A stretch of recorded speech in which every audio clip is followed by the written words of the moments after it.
Hello, welcome to this video. My name is Allie with A. Marie Speaks, and as titled, this video is about defining infinity, about explaining the unlimited, the unexplainable, the unseeable and touchable and speakable, all of the kind of things that we think about when we say eternal, never-ending, God, source. I am bringing forth this video here sort of just as a personal side video. It's a little bit out of the current themes of what I'm running with on my channels, YouTube and BitChute. But at the same time, there's a lot of parallels, and so much of the working that I have been doing through like my energetic system series has really helped to uncover the simpleness I'm hoping to bring forth with this video about infinity. And most importantly, actually, not just about infinity and what it is and what it means to be unlimited, right? But more personally then, what it means to be unlimited for you, for your power, to be unlimited in your choices, in your life, and within our universe, to sit and live and experience life within this bubble of unlimited potentials. And to have the sovereign wisdom to really grasp and know the power, what it means to hold that power. And then, of course, the wisdom and intuition, foresight, and heart, right? The unconditional love to be able to make correct choices for yourself, for your highest good. Not because others say so, not because it's the way we should do it, not even because you want to align with service to others, or you want to have a positive charge, or you want to have your, be a good person, or make graduation, or go to heaven, or whatever your carrot at the end of the stick is. The real underlying truth of knowing and owning your eternal power is knowing, yes, all things are possible. Double-edged sword there, yes, all things are possible, right? But also, not all things are meant to happen. Now, there's a great veil, a border, a porous area of flexibility between all things are possible and divine intention. This video isn't going to completely cover on that, because that in itself is a huge topic. And we can get there after. But for the first introduction here, for this understanding and for getting in the driver's seat of your power, is really to first understand the basics of it. But that's the key. That is what keeps your momentum going. There's no need for any carrot, any external goal or carrot on any stick out there at all. Because within you is already that anchor, that unlimited flame. Organic, infinite intelligence resides in this fractal within you, within all of life. Anything that is within the creation here has a piece of that. And again, it's up to us how we use that piece, if we identify and look through it and use it, or if we cover it up and hide it, or if we choose to try to smash it into dust and forget about it. All options are free to you to do. So this is why I teach and I'm talking and I'm always telling myself, an internal student of forgiveness, of unconditional love, of residing in the heart center and getting down into my own truth and my own deep connection to God and to my placement in the great picture. And yeah, so with that kind of little presetting about how we're going to look at this information, I'd like to just bring forth the information. The sort of kickoff to this, I made a little meme. I share them every Sunday for Sacred Sunday, Walter Russell prayer from the Divine Iliad. And I choose little segments that stick out or happen to be resonating with me particularly this week. And I share them on my Telegram channel. And this week I have put up one that says, I have no limitations. Unlimited power is mine. And there's a lot of other lines in the prayer and everything. I have a whole blog about it. If you're interested, I'll put a link for other things. But this notion, I have no limitations. Unlimited power is mine. At first, it almost can be scary, and it is, because remember, it's the spectrum of light and dark, of positive and negative, of self-serving and positive service to others, negative self-serving, excuse me. And so, to really own that and know that is the first step. And just like that old comic book thing with all the cartoons, and it says, with great power comes great responsibility. This is the message and the wisdom that I really want to talk about today, and so everybody can hear. I can hear again for myself as well, because things are picking up, momentum is picking up. There is a lot of kinetic potentials out in the external as well as in the internal worlds right now. And with the transition happening, energy is picking up quicker, and we're all noticing more of our power.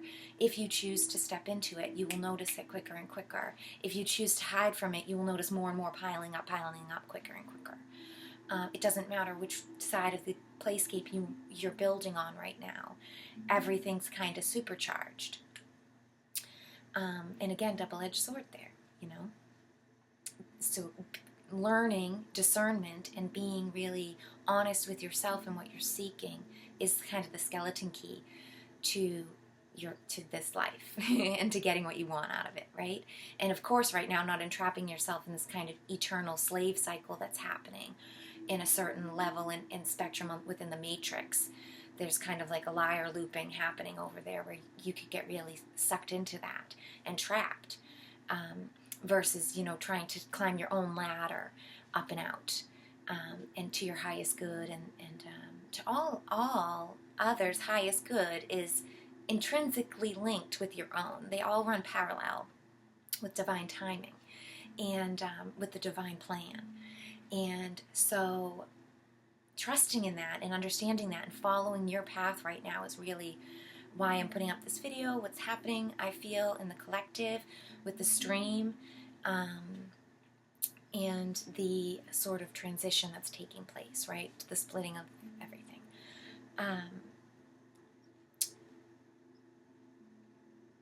So yeah, that's a bit of why I feel it's important, why I'm bringing forth this message right now. But to really hone in and to talk about this message. I have said this in a couple of different videos that were lengthy, and it was just like in the middle of it, and so I wanted to make a quick, concise video just directly at this point, for anybody who missed it or just for clarification. So when we talk about being limitless, unlimited, in a realm that is unlimited. Not to be too schooly or to overwhelm anybody, but remember graphs. We had the X and the Y axis, right? Our playscape is built in the same way. And there is, just like numbers along the bottom, right? You could see this as numbers are placeholders of potentiality, of certain options being more likely than others. And this playscape that we live in goes on forever, just like numbers. You can just count up forever and ever and ever and keep adding one more. And what I really want to talk about here and bring it into is the zero, the great placeholder, because you can always add a zero, right? This is the thing about growth and the organic sequential growth model, an infinite intelligence seeking out more definition in itself.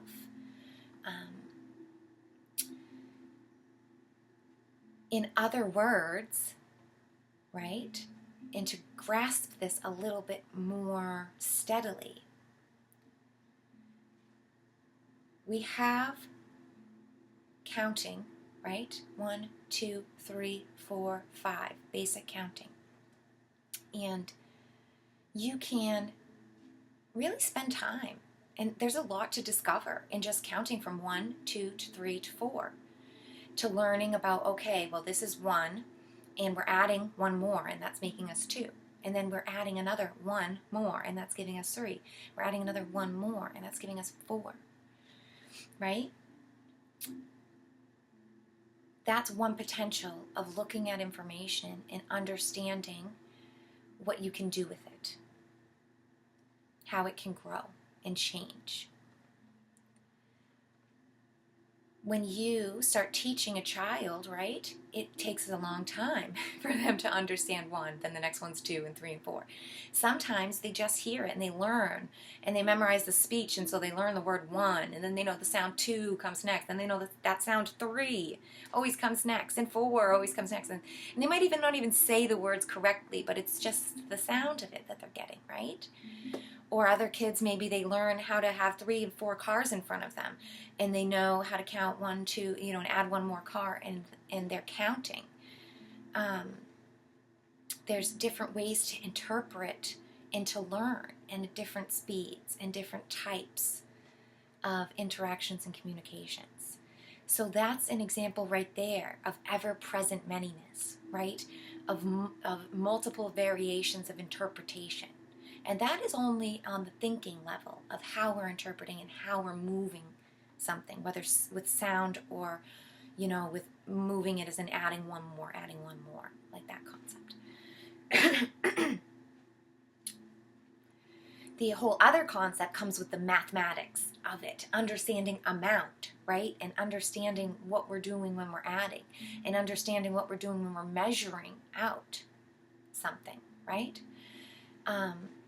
And that's a whole other ground that you need some foundational understanding, say as a child would need to then learn about measuring, and how we could have 1, 1.5, 2, 2.5, 3, 3.5. And, there's different ways of incorporating teaching that kind of message and getting them to break apart what they've already kind of understood as a whole structure. 1 comes 2. And then understanding, oh no, there's more to this than we saw before. 1, 1.5, 2, 2.5, 3, 3.5. And that's only learning the words about it too. Because then when they get a little bit older, we're not just teaching them about halves and wholes and halves and making things even and splitting things up evenly. Then we start to dive a little deeper and teach about the placeholder of the 0. Right? About place value, about holding open place for all other things. And so we'll start to teach them, well, it's not just 1, 2, 3, it's actually 0, 0.5, 1, 1.5, 2, and on and on. And they learn that the numbers 0.5 represents the same thing as a half. This whole concept of half and even and splitting something can all be represented with a number, 0.5. or by the action of halving something, 0.5.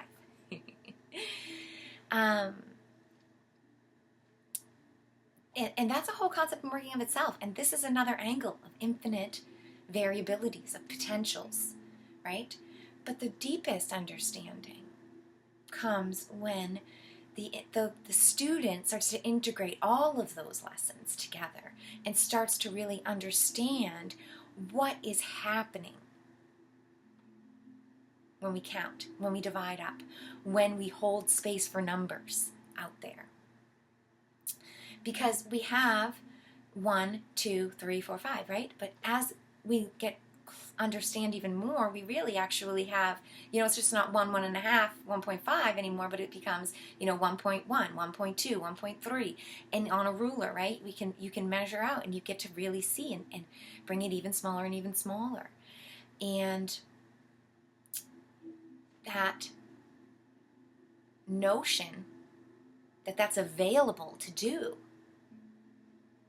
becomes a truth, becomes a knowing point to the student, say a high school student, who's interested in shop or architecture or design or engineering or whatever, right? Now, measuring something becomes a whole concept, and it becomes really valuable. And when we look at splitting something up, like any regular student, say, and I'll bring it to say, just to give people kind of a clear example here, that high school student who's interested in engineering, whose mind works that way, and who understands about slicing things into smaller portions, when they see the ruler, they just see 1, 2, 3, they already know, they have those knowledge points already anchored in, that they know those little notches on the ruler mean 1.1, 1.2, 1.3. An eighth, a quarter, a 64th, whatever.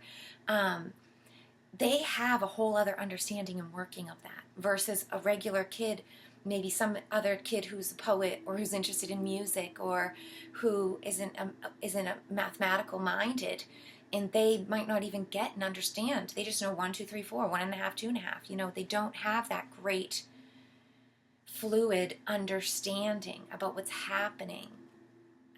And why it's relevant, right? And this is all metaphors about different things that we pick up and learn about, and our particular choice as we navigate through many-ness, right? Because as creator beings here, not only are we birthed into free choice and free will and this infinite, unlimited power, but it's about what you do with that power. And it's about that role, the single coordinate, kind of, on that graph example that I'm talking about, right? Your coordinate, where you're birthed at, that has a vicinity, it has a purpose and a role within the whole picture. And yeah, everybody's unlimited in their power, and yes, you could do anything, and you can be anyone you want to be. There's always zeros available for you to place wherever you want to place that zero at, to do further, to make the line larger, to get into that number deeper, and to create more space so that you can look clearer, right? But you have to take into account what your coordinates are. What is your set and setting? What is your divine role? Because you're birthed into a whole co-creation, this whole entire universe, which is all playing its singular roles in these little finite ways to bring together the whole capacity of infinite potential. And so knowing and accepting your sovereign place and role is kind of, the first and foremost in taking action in your life and into understanding and holding the reins of your power, of your sovereign right to choose, right? Your right to put a zero wherever you want to at whatever time. In your counting, in your measurements, I'm just looking here at my notes really quickly because I want to make sure I'm covering everything here and I'm reaching capacity for time.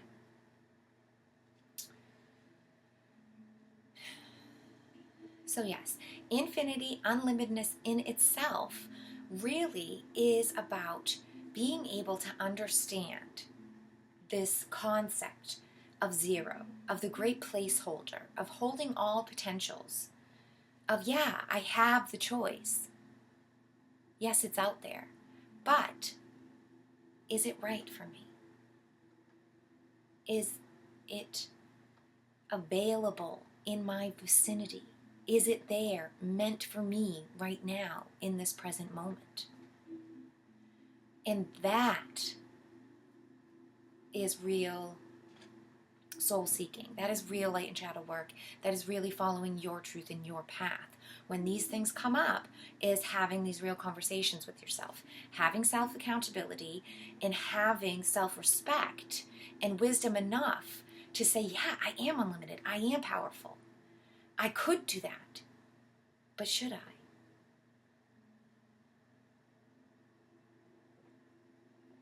And if the should is yes, then go for it.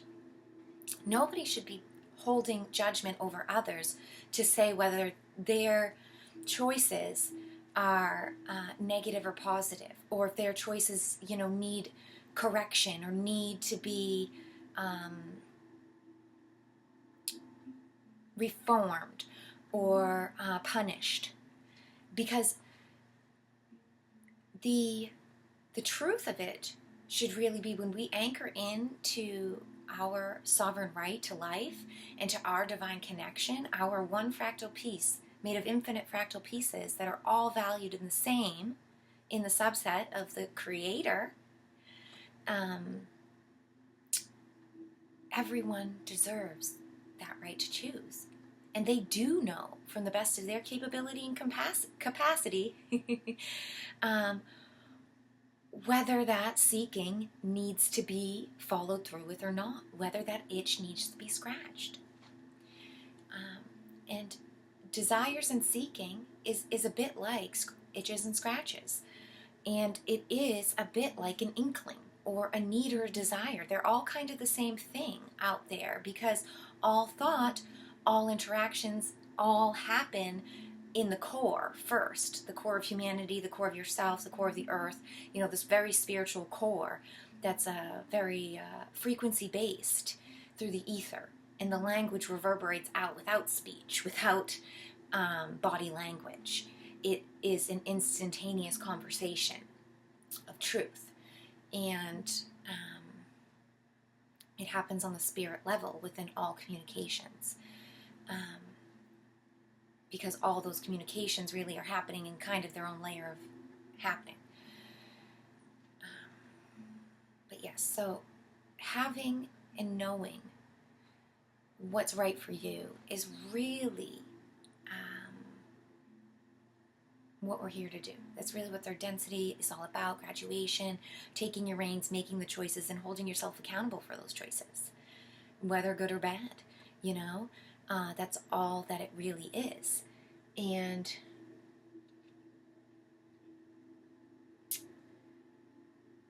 yeah, I guess I have kind of spoke about everything I wanted to touch on about infinite potentialities, what it really means.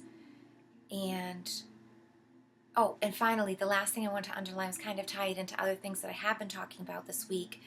My note to self about feeling like I want it now, and things that you really want changed and want to happen now, and that little bit of inner child kind of work that can come up with feeling that bit of like tantrums, and of course the Empress energy that we're underneath for the whole month can be really catalytic and very amplified. And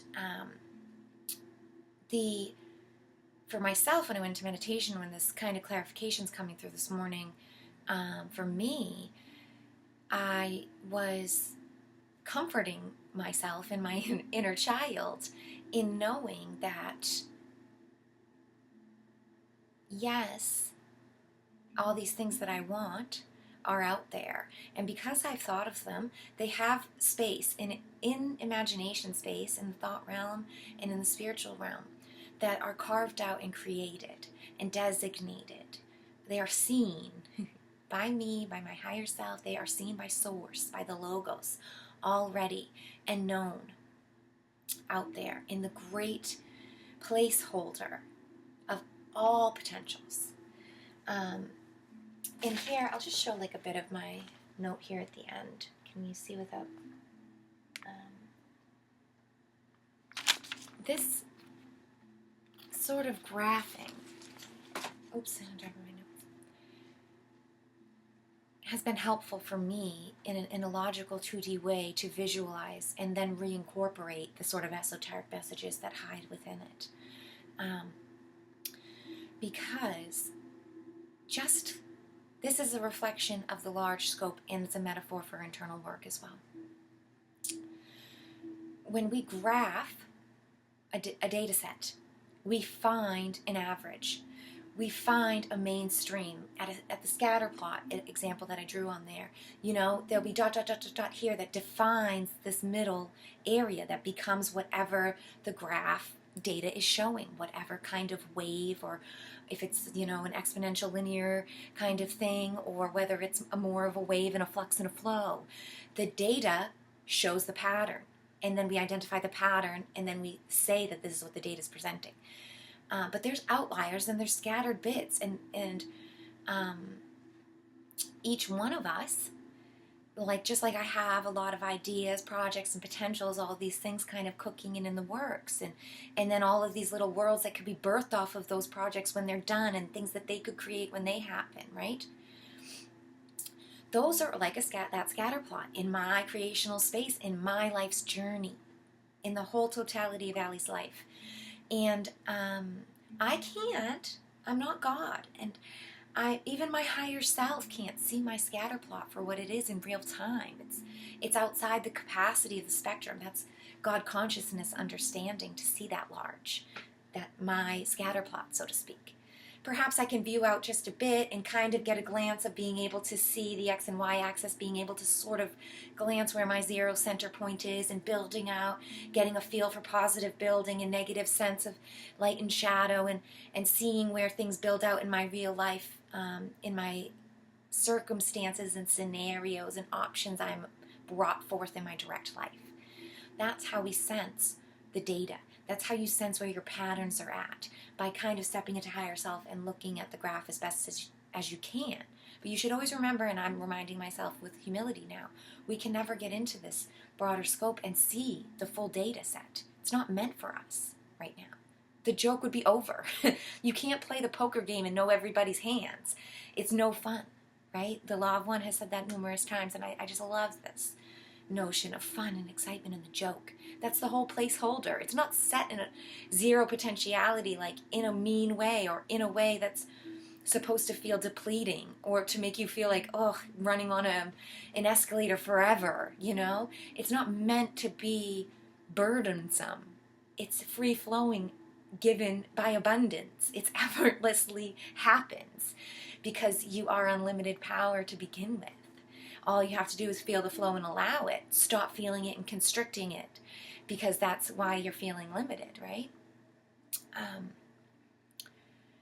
Knowing all of these things, right, and being able to sit in your graph and understand and get a sense of that 0 point, and see where your data set is a bit. But when I'm making these projections, when I have all of these things hanging out, when I want all of these things and I want it now, and I can see bing, bing, bing, lights lighting up, and sort of an avenue being created. Instead of anchoring into that and really getting emotions and tying myself up and wanting and turning it into things that could be disappointments, that could have false expectations, because I don't know the full wave of my life. I can't see whether I'm really in the mainstream, or this is a data outlier that isn't even meant for my higher good. Yeah, it might be up in the positive realm, and it might look sparkly and wonderful, but it can't be integrated into the sequential organic growth comfortably. It would cause too much catalytic with the rest of the data, with the rest of the values. All those pieces on your value set, every little coordinate point is as valuable and as important, has the same volume of voice and speaking as all others in this metaphor. And so it's unfair to say, even though this one's sparkly and bright up in the positive, I think it is even, and I want that the best, and then I start trying to get my whole life to go that way, when if I could even see out and pull back, that's a shadowed mirror of my negative self and some kind of thoughts that I have, bing, bing, bing, put these mirrors in my light to sort of shine a shadow puppet over there, to put a carrot on a stick out there, to get myself to chase it. And it's like, no, because it's not even meant for you. If it was meant for you, it would be in the present moment. It would make its way to the vicinity. It would be part of the mainstream data collective, the visible pattern that we're seeing and feeling and moving through in our lives. It would be part of that prominent data set. And it's not. And therefore, it's not meant for you right now. And that has been a real comfort for me in the last couple of weeks and days, to really integrate more into that great knowing. And that when I am really tagging up lines out there into these great things and becoming overwhelmed and then wondering why they're not being pulled. Sorry, my TV is going to have a commercial. Wondering why they're not coming in, they're not happening, and then thinking it's something wrong with me. And then thinking, oh, I'm not doing this anymore, light and shadow work, oh, I'm causing some kind of disruptions to not bring these forth. Just slow down, exit from all of that, and know that the current of Source, the current of the great logos, the current of your life, the great graph that we're all a part of, is constantly flexing and moving. It isn't just your graph sitting there stagnant on a 2D drawing right here on a piece of paper ever set. It's shimmering. It's a vibration. It's not real. It's all holding all potentialities at all times. And your graph is on top of your partner's graph and your children's graph, your parents' graph, your ancestors. All the densities, all the layerings, all the different beings in this long chain and reality, this sort of spiraling dimensions and densities of potentialities. They're all really together, and they come apart. Together, come apart. Together, come apart. Like playing an accordion, or the blinking or the pulse of, God. We've all heard these blinking theories, all of that. I really feel like that aligns really well with what I'm when I'm feeling overwhelmed and I want to just tap back into, okay, it is what it is, and I have to make the most of what I have in front of me, what I am given, what actually presents itself within me are the things that I have to work with. Yeah, sparkly things in the distant look great, but let's just own them as potentialities and let them sit. And if they come through, they come through. But if they don't, they're not meant right now. And having that knowing, and knowing that there is a real communication that you can tap into with your higher self and Source if you're feeling worrisome, if you're having difficulty tapping into faith or trust in that kind of way. Know that it's a great reflection of the own faith and trust you have in yourself, in your divine power. Like I started off with, you're unlimited in your power, just like I am. And we all have this to tap into, to feel, and to flow effortlessly and offer out our beautiful service. Whatever our fractal role, our coordinate has a purpose. And whatever it is, when you feel it, it will flourish and it will ignite your life and you will feel it thriving. And just knowing that and owning that is really kind of the key. And then you'll see, it almost feels, and this is what I'm going to close with, it almost feels like limiting yourself when you're doing that and you set into your coordinates. But the truth is, you're owning your right for the 0 placeholder in your coordinate set. Yeah, your coordinate set might be 1, 2, but this 1 place, 2, that brings you to this point, that 1 has all of infinity in there, because you can go in and put in 0.000001 and have all of that time between 1 and 2 to explore and dive within, because it's all still within the value and concept of the number 1 with your placement as 1. And same thing with that 2. It has a whole working and availability within 2. And think again, they sit on different axes as well. So 1 has a whole role and placement that 1 value means over there. 2 has a different. This is double infinity for you to explore that's available within diving into those numbers alone. So yeah, you don't need the whole spectrum of the graph to explore infinity, because in fact infinity is inside of you. And this is how DNA, how a cell knows all about you. This is how we connect with God, right? Fractal knowledge. It's all within. And when you work within, you tap into it, and it's real. So yeah, this has been a roundabout conversation, went on for too long, as usual for myself. Thank you so much for joining me on this Sunday morning, or whenever in the distant future, even if you're listening and watching. I thank you for your audience and for your beautiful, unique contribution to our collective. I hope you have a beautiful day or evening, wherever in the world you are. And I hope you'll check my channel out for different concepts and discussions and videos on all things introspection, spirituality, and happiness. So check you next time.